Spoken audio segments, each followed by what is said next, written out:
Welcome, in front of me I have Samsung Galaxy M22 and today I'll show you how face unlock works in this device. So let's make a few tries and let's see how it performs. I'm gonna keep the phone like that in that position and let's see what is going to happen.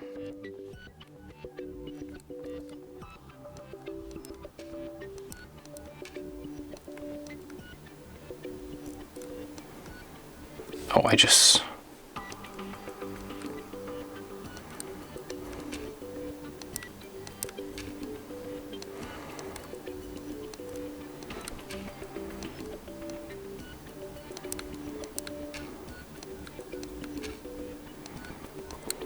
Okay, so what I can say that this face unlock works better than fingerprint sensor.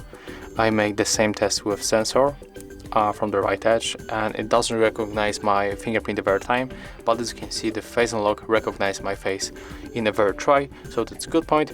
It's a little bit slower than the sensor, but it's more reliable. And that's how it looks. If you find this video helpful, remember to leave a like, comment and subscribe to our channel.